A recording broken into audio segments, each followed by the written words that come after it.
አሰላሙ አለይኩም ወራህመቱላሂ ወበረካቱ። በአላህ ስም እጅግ በጣም ሩሩ በጣም አዛኝ በሆነ እንዲናችሁ ውድ እህት ወንድሞቼ፣ ምን ጊዜም እዚህ ቻናል ላይ የማቀርባቸው ሐሳቦች እኔም ተግብሬያቸው የጠቀሙኝና ሌሎች ሰዎች የተጠቀሙባቸው ነገሮች ስለሆኑ በአላህ ፍቃድ ለእናንተ የሚጠቅማችሁ ዘንድ ብዬ የማቀርባቸው ሐሳቦች ናቸው። አልዓሊሙ የሚለውን የአላህ ስም ስንቶቻችን እነዚህ ሁሉ ጥቅሞች እንዳሉ እናውቃለን? እኔ ካወቅኳቸው በኋላ ምን ጊዜም በየቀኑ አንዳንድ ሺህ ጊዜ ቀረዋለሁ። ህይወቴ ላይም ለትምህርቴም ሆነ በስራዬ እጅግ በጣም ብዙ ጥቅም አግኝቼበታለሁ። እናንተም ታገኙበት ዘንድ እንድትተገብሩት ነግራችኋለሁ። ከምናገረው በላይ ደግሞ በመጀመሪያ ማለት የምፈልገው ከአንገት በላይ አማኝ አንሁን። ወላሂ እስልምና ውስጥ ብዙ ተአምር የምናይባቸው ነገሮች አሉ። አጥብቀን አልያዝናቸውም እንጂ አጥብቀን ስንይዛቸው የሚባለው በላይ ተአምር እናይባቸዋለን።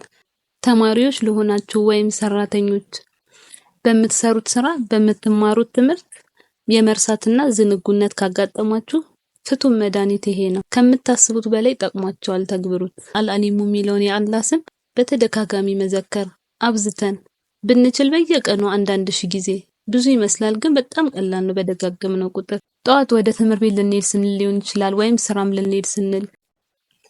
በተጨማሪ ታላቁ ዓሊምና ዳኢ ሼህ መሐመድ ዩኑስ ባላምቡር ስለዚህ የአላህ ስም ጥቅም በጻፉት መጽሐፍ ላይ ኸዳኢቅ ዛተ ባህጃ ወይም ባለውበት የሆኑ የታጠሩ አትክልቶች በሚለው መጽሐፍ ያገኘሁትን ጥቅሞች ባጭሩ ልግለጽላችሁ። አጭር ቪዲዮ ስለሆነ እባካችሁ ሰብር ኖራችሁ ተከታተሉ። የዚህ ስም ልዩ ጥቅም 9 ናቸው። ይህንን የአላህ ስም መዘከር ያበዛ ሰው ከፈተናዎች ሁሉ በማለፍ ነፃ ሆኖ ይኖራል ኢንሻአላህ። ሁለተኛው ይህንን የአላህ ስም በየቀኑ ከዙህር በኋላ 9 ጊዜ የቀራው ሰው በጥሩ ሁኔታ ደስተኛ ሆኖ ይኖራል።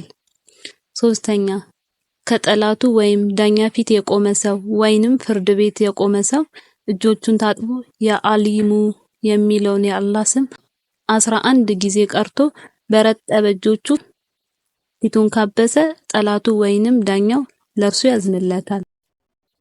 አራተኛ ይህ የአላህ ስም በቁራጭ ወረቀት ላይ ተጽፎ ከዚያ በኋላ ታጥቦ እጣቢ በእርሻ ዝርት ላይ ቢረጭ ቡቃያው ያማረ ፍሬው ጥሩ ምርት ይወጣዋል። ምርቱም በረካ ያለበት ይሆናል።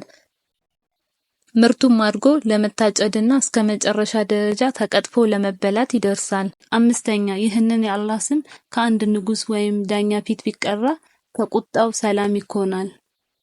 ስድስተኛ ይህንን የአላህ ስም መዘከር ያበዛ ሰው በባህሪው ቻይና ታጋሽን የሆነ ይመጣል፣ ልቡም የተረጋጋ ይሆናል። ሰባተኛ ይህ የአላህ ስም ቡቃያ ላይ ቢቀራ አረንጓዴና የሚያምር ምርት ይወጣዋል። ምርት እንዳይደርስ ከሚያበላሹ አደጋዎች የተጠበቀ ይሆናል።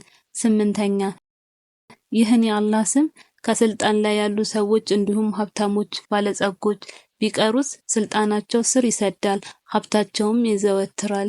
ዘጠነኛ አንድ ሰው ይህንን የአላህ ስም በወረቀት ላይ ጽፎ ከዚያም ታጥቦ ለስራው የሚገለገልባቸው መሳሪያዎች በዚህ ቢያጥቧቸው ለረጅም ጊዜም በጥሩ ሁኔታ ያገለግሉታል። እና እህት ወንድሞቼ አሁን የዘረዘርኳቸው ነገሮች በሙሉ እጅግ በጣም ህይወቴ ላይ በጣም ብዙ ለውጦች አሳይቶኛል። እናንተም እንዳያመልጣችሁ እባካችሁ ዘክሩት እሺ። ወሰላሙ አለይኩም ወራህመቱላሂ ወበረካቱ።